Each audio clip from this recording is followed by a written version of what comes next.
My name is Claire Whittaker, and I was 35 years old when my family invited me to make peace after 4 years of silence.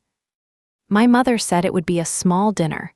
My father said it was time to stop punishing everyone. My sister said she missed me. So I drove 90 minutes to a restaurant called Halston House, wearing a black dress I normally saved for board meetings and funerals, and walked into a private dining room where 17 relatives were already seated around a table covered in ribeye, lobster risotto, crab towers, wine, and a chocolate cake with welcome back, Claire written across the top in gold icing. I had ordered nothing. I had not even taken off my coat. 2 hours later, my mother slid a black leather folder across the table and whispered, "This is your chance to show us you still want to be part of this family." Inside was the bill, $7,816. My father looked at me in front of everyone and said, "You owe us at least this much." They thought the room would make me fold. They thought shame still worked on me. What they did not know was that 15 minutes earlier, my cousin had shown me the group chat where they planned the whole thing. What they really did not know was that I kept receipts for a living. So I looked at the bill, looked at my mother, and asked the waiter for one separate check. For my iced tea. Before I tell you what happened next, welcome back to Hush and Tell Stories. If you have ever been invited somewhere that turned out to be a trap, if you have ever been expected to pay for peace you did not break, this story is for you. Tell me in the comments who taught you the difference between love and a bill, and subscribe if quiet truth is the kind of ending you understand. I grew up in Red Cedar, Ohio, in a brick split-level house with white shutters, a basketball hoop over the garage, and a kitchen table where every family crisis somehow found my chair. My father, Warren Whittaker, ran a small construction supply company. He was the kind of man people called solid because they never saw him when the invoices were late.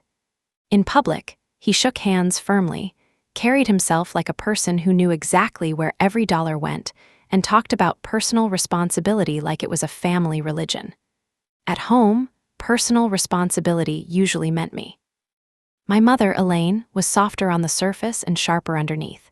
She never raised her voice if someone outside the house could hear. She did not need to. She could turn a sigh into a punishment. She could make a question sound like disappointment. She could say, "After everything we have done for you," and suddenly a whole room would remember that I was supposed to be grateful before I was honest. My younger sister, Melissa, was 3 years behind me and somehow always 3 steps ahead in sympathy. She was bright, pretty, dramatic, and allergic to consequences. When she cried, people moved. When I cried, my mother told me to wash my face before Dad came home. That was the shape of our family. Melissa needed, I handled. Melissa forgot, I remembered. Melissa broke, I repaired. I was 10 when I first understood it. My father had promised to take both of us to the county fair. That morning, Melissa decided she wanted new sandals because the ones she had were ugly for pictures. My mother gave me a look while Dad searched for his keys. "Claire, you don't mind wearing last year's sneakers, do you? Your sister is sensitive about these things." I said I did not mind. I did mind, but I liked being called good more than I liked being comfortable. At 13, I started babysitting for neighbors and kept my money in a purple pencil box. At 14, my mother borrowed $50 from it because the electric bill was just a little short. She paid it back with a hug and a promise, not cash. At 16, I used summer job money to cover Melissa's cheer uniform because Mom said she could not let my sister be humiliated in front of the whole school. I wore thrift store jeans that year and told myself that was love. By 17, I knew the family bank had no sign on the door. It just had my name. I was the first Whittaker to go to college on scholarship. I chose accounting because numbers did not care who cried first. A ledger did not forgive one child and audit the other. A balance sheet would not call you selfish for asking where the money went. At Kent State, I worked in the library, did tax prep during spring semester, and came home 1 weekend a month. Every visit came with a request. Dad needed help sorting receipts. Mom needed a grocery run. Melissa needed gas money. The first time I said I was tight, my mother looked at me like I had brought shame into the room. "Your father is working himself into the ground," she said. You know how Melissa gets when she's stressed. We thought you would want to help. Want, that word followed me into adulthood. I wanted to help with car insurance. I wanted to help with the dental bill. I wanted to help when Dad's supplier delayed a refund. I wanted to help when Melissa quit community college, then restarted, then changed programs, then needed a laptop, then needed rent. No one ever said, "Claire, can we afford to ask you?" They said, "Claire, you're the one who understands these things."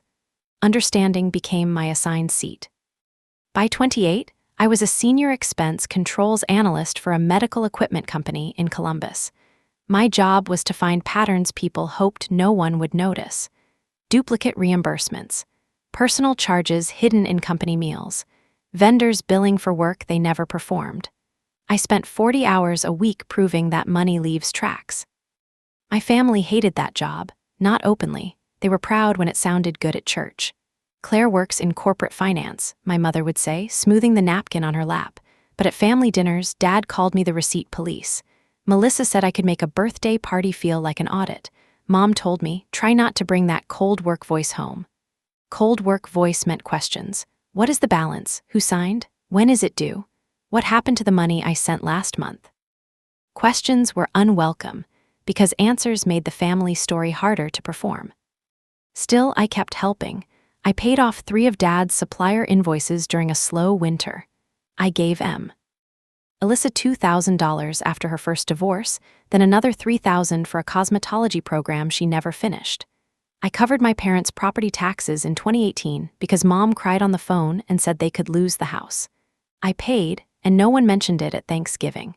Dad carved turkey and thanked God for family strength. Melissa posted a photo captioned, "Blessed to be surrounded by people who show up." I was in the kitchen washing pans. Then came the bakery. Melissa decided at 31 that her true calling was artisan cupcakes. She had never managed inventory, payroll, food safety, commercial rent, or the emotional reality of waking at 4 in the morning to make frosting. She had, however, watched a show about bakery owners and created a mood board called Sweet Mercy. Sweet Mercy needed $68,000. The bank wanted a cosigner. Everyone looked at me. We were at my parents' house on a Sunday afternoon. Mom had made pot roast. Dad had printed a loan packet. Melissa had already cried once before dessert. "It's not like you are paying it," Dad said. "It is just your credit." "That is what cosigning means," I said. "If she does not pay, I pay." Melissa's eyes filled. "You think I'm going to fail? I think you need a business plan." "I have a business plan. You have a logo." Mom set her fork down. "Claire," I knew that tone, warning bell in one syllable. "What?" I asked. "Your sister is trying to build something beautiful. Must you always make things smaller?" "Numbers do not make things smaller. They make them visible." Dad leaned back. There it is, the audit voice. I asked for projections, lease terms, insurance quotes, startup budget, customer estimates, tax plan. Melissa stared at me like I had spoken another language. Mom said love should not require spreadsheets. Dad said family should be able to count on family. I said no, it was not loud. It did not echo. I simply said, "I cannot sign a $68,000 loan without proof it can be paid." Melissa left the table crying. Mom followed her. Dad stayed behind and looked at me like I had broken something sacred. "Someday," he said, "you are going to need this family, and I hope we are more generous than you were today." That was the last full conversation I had with my father for 4 years. Melissa found another cosigner. A man she was dating named Kyle who called himself an investor because he once sold a motorcycle for profit. The bakery opened in April and closed by January. By then, Kyle was gone, the lease was in collections, and Melissa was living with my parents again, telling everyone the landlord sabotaged her dream. I did not say "I told you so." I did not say anything, but silence did not save me. The family decided the bakery failed the day I refused to believe in it. The story hardened quickly. I had humiliated Melissa. I had chosen money over family. I had become arrogant, cold, corporate. My mother stopped calling. Dad stopped answering my texts. Melissa blocked me on Instagram after posting a quote about jealous people hating your shine. The family group chat went quiet whenever I wrote. Then one day it vanished from my phone entirely. No announcement, just removed. That is how my exile began, not with a slammed door, but with an empty screen. The first year I kept trying. I sent birthday gifts. My mother's came back with a note, not necessary. Melissa's was marked refused. Dad cashed a check I mailed for his birthday but never called. That one taught me something I did not want to know. The money could enter even when I could not. The second year, I stopped sending gifts and started sending cards. Cheaper hope. Those did not come back, but no one acknowledged them either.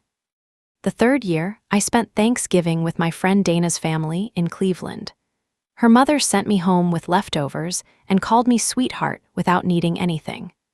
I cried in my car before driving back to Columbus because kindness feels suspicious when you have been trained to pay for it. The fourth year, I became quiet enough to survive. I bought a small condo with gray cabinets and a balcony facing a parking lot maple tree. I started therapy with a woman named Dr. Leeton who wore navy cardigans and asked questions that stayed with me for weeks. I built an emergency fund, then a retirement account, then a life where no one could call at midnight and shake the foundation. I still missed them. That is the part people misunderstand. Boundaries do not erase longing. I missed my father teaching me to use a level. I missed my mother singing along to old country songs while making biscuits. I missed Melissa before she learned that tears could move money faster than work. I missed the version of us that might have existed if love had not been tied to rescue. So when my mother texted, after 4 years of silence, my body reacted before my judgment did. Claire, sweetheart, your father in. I have been doing a lot of thinking. We want to invite you to dinner next Saturday, just immediate family. It is time to make peace. I read the message at my desk between 2 reports. The words blurred slightly. Make peace, not apologize, not we hurt you, not we were wrong. Make peace. People say make peace when they do not want to identify who started the war. I showed the message to Dr. Leeton that afternoon. What do you hope will happen? She asked. I stared at the tissue box between us. I hope they say they missed me. And what do you think they want? I laughed once, embarrassed by my own answer before I said it. I do not know, that is why I want to go. She nodded. What rules do you need before you walk in? I wrote them down in my phone. 1 dinner, no money, no signatures, no apologies I have to beg for, leave if it becomes a performance. I read those rules in the parking lot of Halston House a week later, with my engine off and my hands still on the wheel. Halston House sat at the edge of downtown Canton in an old bank building with marble steps, brass lamps, and valet parking. It was not a place my parents would choose casually. My father once complained that a $22 steak was a moral failure.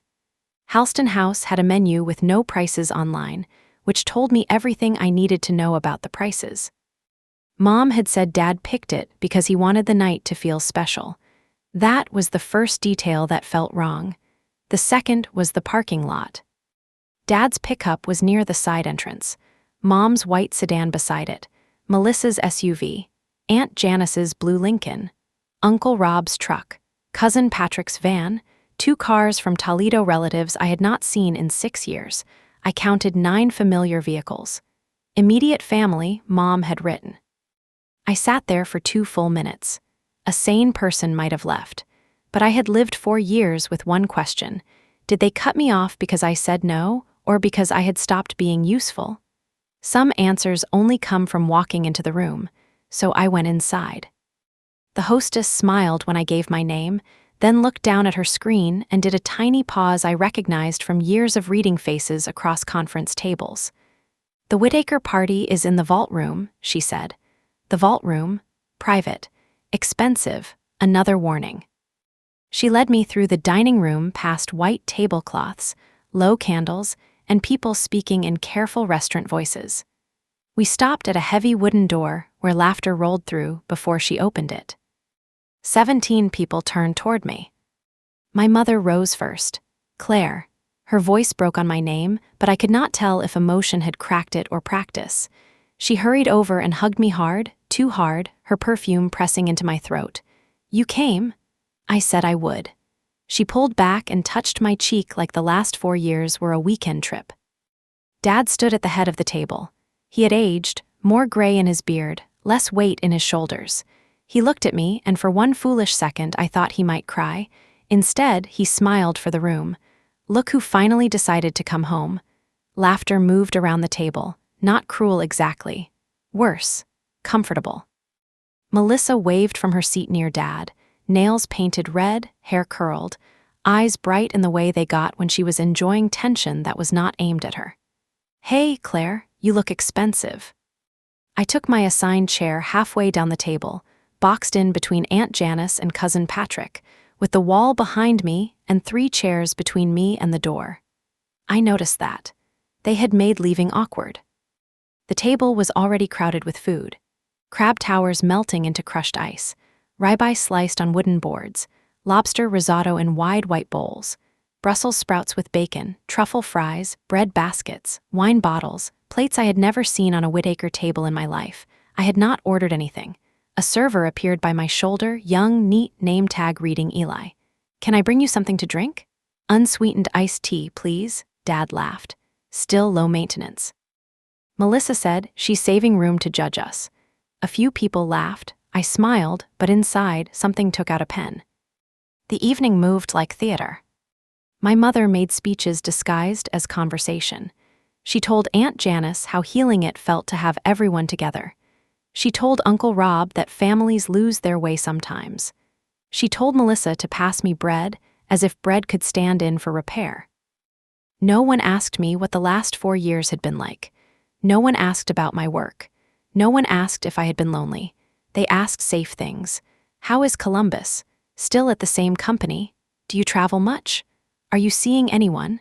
When I answered, they nodded like I was a relative visiting from far away, not a daughter returning from exile. Dad ordered another bottle of wine before the first was empty. That was the third detail. My father did not waste. My father scraped peanut butter from jar corners. With a butter knife. My father reused nails. My father did not order a $300 bottle of Cabernet because the label looked nice. He was performing abundance. Performances have sponsors. I watched my mother watch him. Every time he ordered, her eyes flicked to me. Quick, measuring, as if she were waiting for me to object, as if the bill was already part of our conversation even though no one had mentioned it. Melissa talked loudly about a new opportunity, not a bakery this time, event styling. She had clients lined up and a possible studio space. No numbers, no lease details, just air wrapped in confidence. "Claire could probably help you structure it," Aunt Janice said. The room shifted. There it was, the first small push. I sipped my tea. Melissa knows where to find small business resources. Melissa rolled her eyes. "There she goes," Dad leaned back. "We are not doing that tonight." "Doing what?" "Turning family into paperwork." I set down my glass carefully. Paperwork is usually where the truth survives after the conversation changes. The table went quiet for half a second. Then Mom laughed too brightly. "See, same Claire, always precise, precise." Another word that sounded like praise until it was used to make me smaller. The meal kept coming. That is the only way I can describe it. The table did not eat so much as expand. More sides, more wine, 2 extra seafood platters, desserts ordered before anyone finished dinner. A chocolate cake brought in from the kitchen with gold icing and "Welcome back," Claire written on top. Everyone clapped again. I hated the cake, not because it was ugly, it was beautiful, because my name on it made the trap look like a celebration. Mom dabbed at her eyes. "Isn't this wonderful?" I looked around the room, 17 relatives, half-empty wine glasses, plates scraped clean, my untouched bread plate, my 1 iced tea. "It is a lot," I said, her smile tightened. "Don't start." 2 words, soft, sharp, old. Don't start meant do not name the thing everyone is doing. Do not make the room uncomfortable by noticing the reason it exists. So I went quiet, not because I was surrendering, because I was listening. Near the end of dessert, Cousin Patrick's wife, Bate, touched my sleeve. Bate was a school secretary with tired eyes and a habit of apologizing before asking for salt. We had never been close, but she had sent me a Christmas card during the second year of silence. Just one, handwritten, thinking of you. I kept it. Now her face was pale. "Can you come to the hallway?" she whispered. Aunt Janice was telling a story, Mom was laughing, Dad was watching the server pour coffee. Melissa was filming the cake. I nodded. When I stood, Mom's head turned immediately. "Everything okay?" "Restroom." Her eyes moved over my face. "Don't be long, your father wants to say something." "I won't." Bate was waiting beside a framed photograph of the old bank vault. She held her phone in both hands like it was hot. "I am so sorry," she said. "For what?" "I thought they were asking you to dinner to actually talk. I did not know about the bill until we got here. Patrick told me in the car, and I told him it was wrong, but he said to stay out of it." The hallway seemed to narrow. "What bill?" She closed her eyes. "Claire, what bill, Bate?" She opened a group chat. Whitaker reset dinner. 12 members, my mother, my father, Melissa, Aunt Janice, Uncle Rob, Patrick, Bate, a few others, not me. The first screenshot showed my mother. "Do not tell Claire how many people are coming. If she thinks it is just us, she might say no. Melissa, she will come, she wants back in. Dad, then she can prove it. Uncle Rob, what's the total going to be? Mom, the private room minimum is $6,500 before tax and service. With wine and cake, probably close to $7,800. Melissa, good, big enough to mean something. Dad, I will handle the ask at dessert. Mom, everyone stay quiet when he does. She hates scenes. She will pay before she lets a room get tense." My hand did not shake. That surprised me. I kept scrolling. "Aunt Janice, is this really making peace? Mom, peace requires sacrifice. Melissa, she owes us after what she did to my bakery. Dad, she owes this family for walking away. Mom, if she pays, we know she is ready. Then later we can discuss the house taxes and Melissa's studio lease. One step at a time." There it was. The dinner was not an ending. It was a test. If I paid, the next ask would already be waiting. Bate whispered, "I should have told you before." "Yes," I said. She flinched. I let the truth stand for one breath, then added, "But you are telling me now?" "I sent you screenshots, all of them." My phone buzzed in my hand. The proof arrived one image at a time. "Claire, what are you going to do?" I looked through the crack in the private room door. My mother was smoothing the front of her blouse. My father was laughing with Uncle Rob. Melissa was licking frosting off a fork. They looked relaxed. People usually do when they think the check belongs to someone else. "I'm going to pay for my tea," I said. Bate blinked. "That's it." "No," I said. "That is the point." When I returned to the table, Dad was already standing. The black leather check folder was in my mother's hand, not the server's hand. Hers. That detail mattered. The bill had been intercepted before it could follow normal process. My mother wanted to control the moment the way she controlled every family story, by deciding who received what and when. Dad tapped his fork lightly against his water glass. "Before we all head out," he said, "I want to say something." The room quieted. He looked at me with a heavy, practiced expression. "Claire, these past years have hurt your mother and me deeply. They have hurt your sister. They have hurt this whole family. We are not perfect people, but family means showing up. Tonight, you showed up. That matters." A few relatives nodded. Mom's eyes glistened. Dad continued. "But showing up is not just walking through a door. Sometimes it means making things right." My mother slid the black folder across the table toward me. There it was. A small leather rectangle carrying 4 years of silence, 17 people's appetite, and my family's favorite word. Oh. I opened it, $7,816.38. I looked at the line items: private room minimum, food, wine, cake fee, service, tax, gratuity not included. I had seen invoices with less emotional ambition. My mother reached for my hand. "This is your chance to show us you still want to be part of this family." Dad added louder, "You owe us at least this much." The old Claire was in the room for a second. I felt her. The girl with the purple pencil box. The teenager handing over cheer uniform money. The 28-year-old paying property taxes in silence. The daughter who believed that if she paid enough, someone would finally set a place for her without a bill underneath the plate. Then I heard Dr. Leighton's voice. No money, no signatures, no apologies you have to beg for. I closed the folder. I lifted one hand slightly. Eli, the server stepped forward. Yes, ma'am. Could you bring me a separate check for my iced tea? The room went so quiet that I could hear the air conditioner hum. My mother's hand froze. Dad stared at me. Melissa laughed once, sharp and disbelieving. Are you serious? Yes, I said. I am paying for what I ordered. Aunt Janice whispered, Claire, don't do this. I looked at her.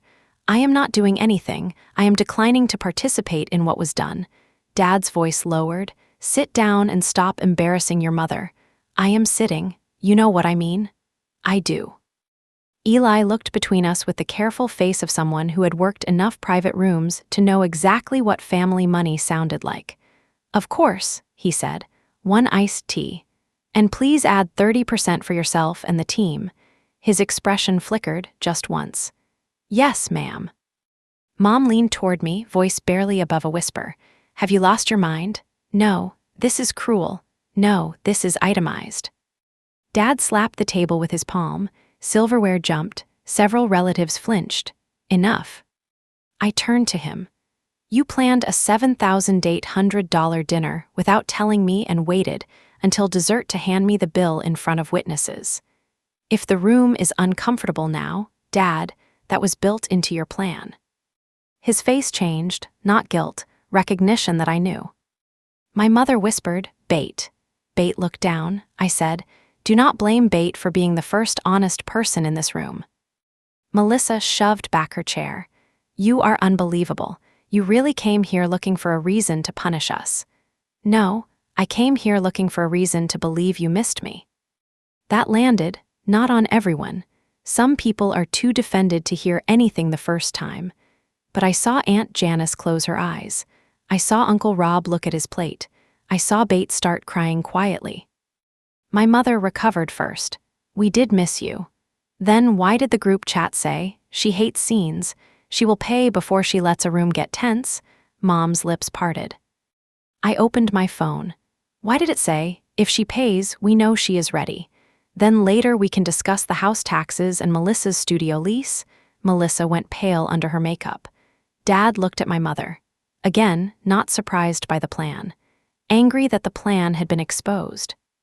Mom's voice sharpened. Private messages taken out of context.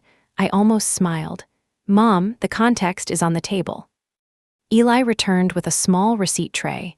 1 iced tea, $4.27. I placed my card down. Dad said, do not run that. Eli paused. I looked at him. Run it. He did. No one spoke while he was gone. The black folder sat between us like a dead animal. No one wanted to move. When Eli returned, I signed the receipt and left the tip. Then I stood. Dad stood too. You walk out that door, Claire, and do not expect us to chase you. I looked around the table. Who chased me the first time? He had no answer. That is the thing about a true question. It does not need volume. It only needs to be allowed to land. Mom's tears finally fell. I just wanted my daughter back. I looked at her and felt the old wound open, not bleeding like before, but visible. No, I said, you wanted your payer back. She made a small sound as if I had struck her. Maybe I had, not with cruelty, with accuracy. The manager entered then, a woman in a black blazer with a calm face and the black folder in hand. Mr. Whittaker, she said, we need to settle the remaining balance. Every eye moved to Dad. He looked at the manager, then at me. I picked up my purse. This is your dinner, I said, your guests, your plan, your bill. Then I walked out. I did not storm. I did not slam the private room door. I moved slowly behind chairs, past relatives who could not look at me, past Bait who mouthed I'm sorry, past Melissa who whispered selfish under her breath like a prayer that might still work. At the hallway, I looked back once. Dad had opened the folder and was finally reading the total as his own number. My mother stood beside him, one hand over her mouth. Melissa was typing on her phone. The manager waited. For the first time in my life, I saw what my family looked like when I was no longer standing between them and the cost. I reached my car at 9:36. I know because I wrote the time in my notes app while my hands were still shaking. Not because I needed evidence for anyone else, because documentation steadied me. The night was cold enough that my breath showed when I exhaled. Inside the restaurant, through the amber windows, I could see shapes moving in the private room. A server, the manager, my father standing, my mother sitting now. Heads turned toward one another. My phone started buzzing before I put the key in the ignition. Mom, Dad, Melissa, Aunt Janice, Mom again. Then the family group chat, the old one, revived like a body dragged from a lake. Mom had added me back. Elaine, I cannot believe you would humiliate your father like that. Melissa, hope you're proud. You ruined the whole night. Aunt Janice, Claire, this could have been handled privately. Bait, it was planned privately. That was the problem. For 12 seconds, no one typed.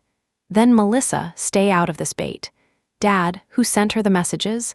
Mom, Bethany, answer me. Bait, I did, and I should have done it sooner. I sat in my car staring at those words.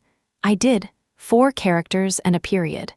The kind of courage that does not look big from outside but can change the air in a room. I did not reply. I left the chat. Then I drove home in silence. No radio, no podcast, no phone call to explain myself before anyone else explained me first. Just the road, the dark, and the strange ache of not paying for my own punishment. When I got home, I placed the iced tea receipt on my kitchen counter and took a photo of it. $4.27. That was what I owed. The next morning, my father's voicemail arrived at 7:18. You made your point, he said. No hello, no apology. You made your point, and I hope it was worth it. Your uncle had to put half on his card. I had to leave a second card with the manager until Monday. Your mother cried the whole way home. Melissa is devastated. We tried to offer you peace, and you turned it into an audit. A pause, then quieter, bitterer. You always do that. You make people small with numbers. The voicemail ended. I replayed the last line. You make people small with numbers. I stood in my kitchen with the coffee maker dripping behind me and understood something. Numbers had never made my family small. Numbers had made their story smaller than the one they preferred. I opened my laptop, not because I wanted revenge, because if they were going to call it an audit, I might as well complete one. I pulled 15 years of bank records, transfers, payment apps, checks, old credit card statements. The first $50 from my purple pencil box would never appear, but enough did. I built 5 columns: date, amount, recipient, reason given, documentation. I started with college, gas money, Melissa's books, Dad's supplier shortage, Mom's dental work, property taxes, Dad's truck repair, Melissa's first apartment deposit, Melissa's wedding flowers, Melissa's divorce attorney consultation, bakery equipment deposit, Mom's emergency credit card payment, Dad's payroll bridge, storage unit, insurance, utilities, everything I could prove. The total came to $214,870. I stared at the number until my coffee went cold. $214,870. That was the documented amount, not the emotional amount, not the missed holidays, Ray. Turned gifts, therapy sessions, sleep lost to guilt, or the cost of becoming a woman who checked caller ID like weather. Just the money. At 11:04, Bates sent another screenshot. A different chat, Whitaker Inner Circle. This one went back months. Mom, Claire has done very well and somehow convinced herself she owes nothing to the people who raised her. Melissa, she owes me for the bakery. If she had signed, everything would be different. Dad, she forgot where she came from. Aunt Janice, successful people can be cold. Mom, she was always hard to reach emotionally. Dad, if dinner works, we talk about taxes next. County deadline is coming. Melissa, and my studio? Mom, after taxes. She needs to feel included first. I read that line several times. She needs to feel included first, not loved, included, inclusion as bait. I saved the screenshots, then called the one person they had not invited to the dinner. My grandmother's sister, Vivian Reed. Everyone called her Aunt Vive, though technically she was my great-aunt. She was 79, widowed, sharp as a seam ripper, and the only woman alive who could make my father lower his voice by saying Warren. She answered on the fourth ring. Claire? Hi, Aunt Vive. Well, she said, either somebody died or your mother finally overplayed her hand. I laughed before I could stop myself. Then I cried, not loudly, not long, just enough that she said, like I had confirmed a diagnosis. Tell me clean, she said. Don't decorate it. So I told her. The dinner, the bill, the group chat, the voicemail, the spreadsheet, the next ask, the taxes, Melissa's studio. When I finished, Aunt Vive was quiet. Your grandmother kept a notebook, she said. My hand froze. Grandma Ruth? Yes, she worried about you before she died. My grandmother Ruth had died 3 years before the dinner, during the family silence. I was not told until after the funeral. My mother said it was small and private. I sent flowers. They were accepted. That hurt almost more than being excluded. Grief could take my money even when family would not take my presents. What notebook? I asked. Dates, amounts, things your mother said. Ruth noticed more than people thought. Why didn't she tell me? She tried once. You told her you were fine. I remembered. My 29th birthday. Grandma Ruth on my parents' porch, holding my hand too long. Are you saving for yourself, honey? She asked. I laughed and said, I'm fine. She looked at me like fine was not an answer but a locked door. Aunt Vive continued. Ruth left an envelope with me. She said I would know when you needed it. My throat tightened. Do you know? After last night, yes. My phone buzzed then. A text from Mom. Tomorrow, 3 in the afternoon, our house. We need to discuss what you did. Everyone will be here. I read it to Aunt Vive. She snorted. Good, saves me gas making 2 trips. You are coming, with the envelope. Do you know what's in it? I know enough. I looked at my spreadsheet. Should I bring the numbers? Oh, honey, Aunt Vive said. Bring every receipt they trained you not to mention. Sunday afternoon, I parked outside my parents' house at 2:52. The house looked the same from the curb. Red brick, black mailbox, maple tree in the yard, Dad's truck in the driveway, Mom's fall wreath on the door, though it was May because she liked a house to look decorated for something. Other cars lined the street. Melissa's SUV, Aunt Janice, Uncle Rob, Patrick and Bate, 2 cousins, and Aunt Vive's old tan Buick parked crooked at the end of the drive like it had won the right to stop wherever it pleased. I sat in my car and read my rules. 1 meeting. No money, no signatures, fax only, leave when finished. Then I picked up the folder from the passenger seat. Inside were the screenshots, my $4.27 receipt, the $7,816 restaurant bill Bate had photographed, and the spreadsheet showing $214,870. I rang the bell. My mother opened the door with red eyes and perfect hair. That was my mother in one image. Public grief arranged carefully. Claire, she said. Mom, she looked at the folder. Is that necessary? Yes. The living room had been arranged like court. Mom on the sofa with tissues. Dad near the fireplace, arms folded. Melissa in the armchair, pale and furious. Aunt Janice by the window. Uncle Rob standing behind her. Patrick and Bate on dining chairs brought in from the kitchen.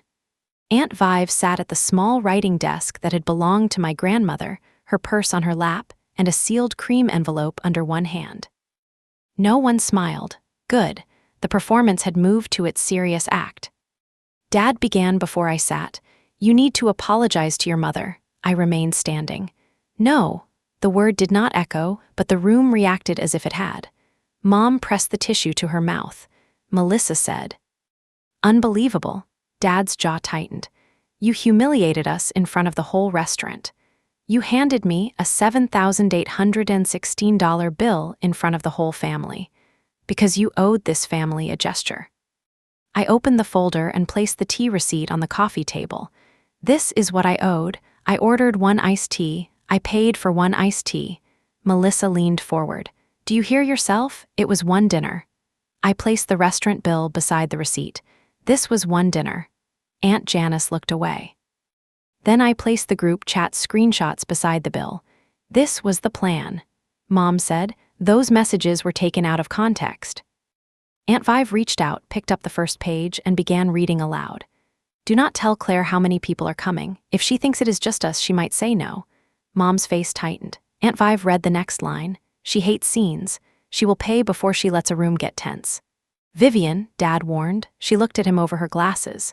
Warren, I have buried 2 husbands, 1 sister, and every illusion I had about this family. Do not test what is left. No one spoke.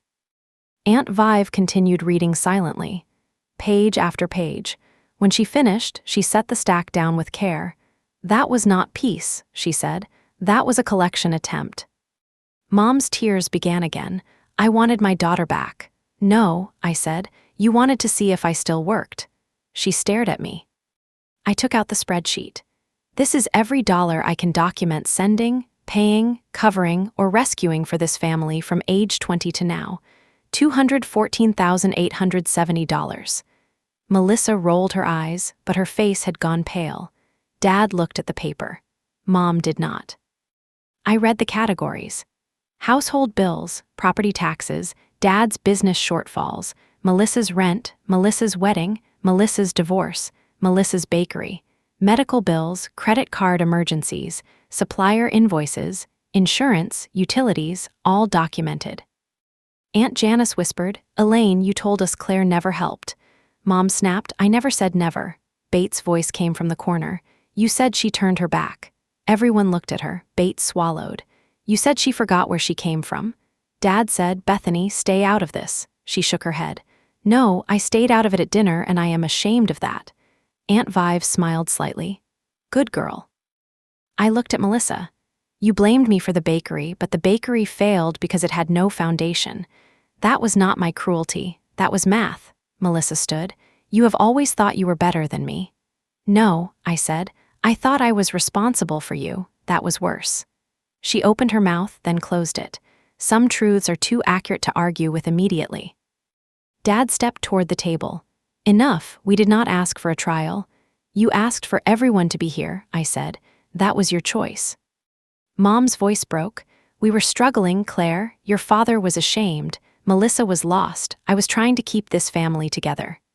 Aunt Vive placed her hand on the cream envelope. No, Elaine, you were trying to keep this family funded. My mother turned slowly. What is that? Ruth's last word on the matter. Dad went still. Vive. Aunt Vive opened the envelope and removed 2 things. A letter with my name written in my grandmother's hand, and a photocopy of a notebook page. I reached for the letter, but Aunt Vive shook her head gently. Let me read the first part. Your grandmother asked me to if this ever happened in a full room. My mother whispered, This is cruel. Aunt Vive looked at her. So was not telling Claire about her grandmother's funeral until the flowers could still be useful. The room froze. I had never heard it said that plainly. Aunt Vive opened the letter. My dearest Claire, she read, if Vivian is reading this, then you have finally stopped paying to be invited. I am sorry it took so long, and I am sorrier that I was not brave enough while I was here. My eyes burned. Aunt Vive continued. I watched you become the family ledger before you were old enough to know what a ledger was. Your mother praised your steadiness because it served her. Your father accepted your help because it spared his pride. Melissa floated because you were taught to sink quietly underneath her. None of that was love, though I believe some of them mistook it for love because it was easier than naming what they were doing. Mom was crying quietly now, not performative, not fully. Something had slipped. Aunt Vive read on. Helping is holy when it is freely given. It becomes theft when the same person is made to pay for belonging over and over again. Claire owes this family nothing for raising her. A child is not a loan parents collect later. Dad sat down. The sentence had hit him somewhere old. Aunt Vive placed the letter on the table. Ruth also kept notes. She slid the photocopied page beside my spreadsheet. Grandma's handwriting was smaller than I remembered. Claire paid taxes. Elaine said Warren handled it. Claire sent check for truck. Warren embarrassed. Melissa bakery loan. Claire said no. Good. Claire looks tired. Ask if saving. Do not let them use the house against her. I looked up. What does that mean? Aunt Vive drew in a breath. Your grandmother helped your parents buy this house. Quietly. The agreement gave Ruth a recorded lien for the money she put in. Warren and Elaine never paid her back. After she died, her estate assigned that lien to a small family trust, not to control them, to keep the house from being borrowed against or sold without review. Dad's face had gone gray. Mom whispered, Ruth had no right. Ruth had every right, Aunt Vive said. It was her money. I stared at my father. All those calls about property taxes, you told me the house could be lost. It could have been, he said weakly, but you never told me Grandma had a lien. Mom jumped in. That was private. No, I said, that was relevant. Aunt Vive tapped the envelope. The lien balance is still there. Ruth instructed that if Claire was ever pressured to pay family debts again, she should be told the truth. The house was never the bargaining chip your parents made it sound like. They could stay in it, but they could not use it to keep draining you. Melissa looked confused. So what happens now? Now, Aunt Vive said, everyone stops pretending Claire is the emergency plan. Dad rubbed both hands over his face. Mom looked at the spreadsheet, the letter, the screenshots, the restaurant bill, the tea receipt. For once, there were too many papers for her to outrun. I picked up Grandma's letter and folded it carefully. Then I looked at my parents. I loved you, I said. I still do in some part of me, but I will not keep proving love by paying for problems I did not create. Mom whispered, we needed you. No, you needed money, you had me. She flinched. I turned to Dad. You said I make people small with numbers. The numbers are not what made this small. The lie did. He looked at me, and for the first time that afternoon, his voice lost its authority. I don't know how to fix this. You don't fix it with a dinner bill. I know. It was not an apology, but it was the first true thing he had said. Melissa was crying now, angry tears, embarrassed tears, maybe real ones under all that. So what? We just lose everything while you sit on your perfect life? My life is not perfect. It looks perfect. That is because I stopped inviting people who charged admission. She looked down. I softened, not enough to rescue her, but enough to remain human. Melissa, if you want to build something, build it with numbers. Real ones. I will answer one email with resources. I will not pay your lease. She laughed through tears. One email, how generous. Yes, I said. Compared to what I should offer, it is. The room went quiet again. Boundaries sound cruel to people who depended on their absence. I gathered my folder, leaving copies on the table. Aunt Vive stood too. Mom looked at me. Are you really walking away from your family over money? I stopped at the doorway. No, I said. I am walking away because it was never about money. Then I left. The first apology came from Aunt Janice 3 days later. She called at 8 in the morning and sounded smaller than I remembered. I read the messages again, she said. And your spreadsheet. Bates sent me copies. I owe you an apology. I waited. I let Elaine tell me who you were. That was lazy and cruel. Thank you, I said. That does not fix it. No, but it is true. Yes. That was the first clean apology I had received from anyone in my family in years. Clean means no, but after it. No explanation disguised as context. No request hidden in the last paragraph. Bates sent a handwritten card, 3 pages. She admitted she knew something was wrong before the dinner and should have warned me sooner. I kept the card beside Grandma Ruth's letter because late truth is still different from silence. My father waited 2 weeks, then he left a voicemail. Claire, I sold the old planer and some equipment to cover what I still owed from Halston House. I should have done that before asking anyone for help. I should have done a lot of things before asking you. I am sorry for making you the place I put my shame. I listened to it 4 times. That line mattered, not enough to open every door, enough to unlock one window. I did not call him back immediately. I wrote him a letter instead because my family had used phone calls to rush me for too long. Dad, thank you for the voicemail. I heard it. I believe you meant it. I am not ready for normal. I do not know if normal is possible.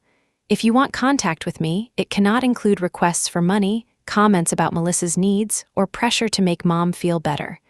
We can start with 1 phone call next month. 20 minutes. That is all. Claire. Hero. Tea back, I will take 20 minutes. That was something. My mother did not apologize. Not then. She sent one text. Your grandmother never understood how hard it was to keep this family together. I did not answer. Because the text was not for me.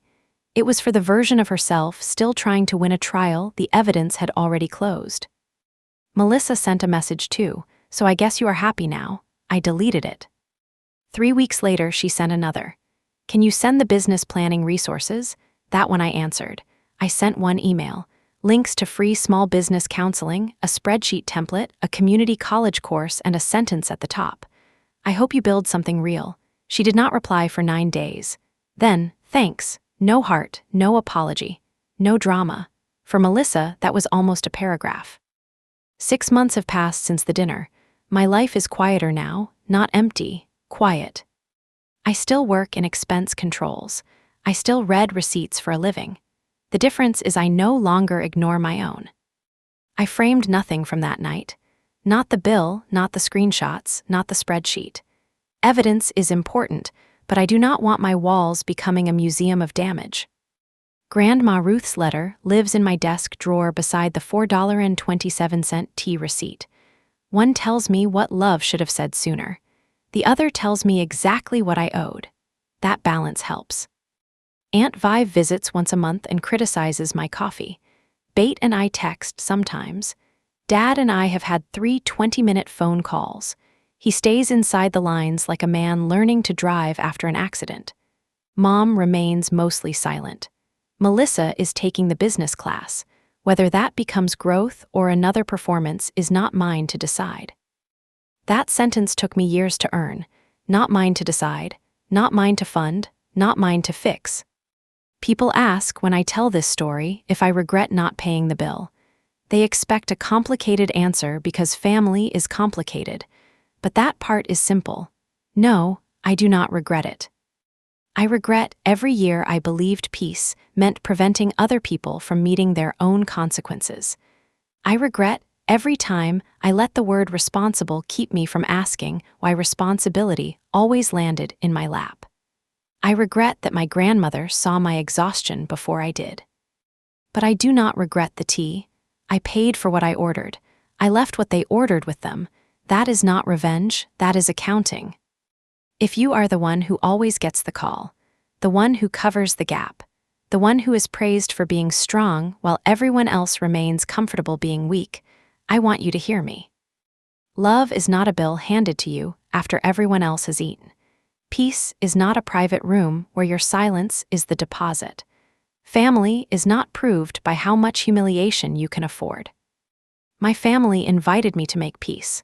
Then they handed me a $7,800 dinner bill. I paid $4.27 and walked out with the receipt. That is my story.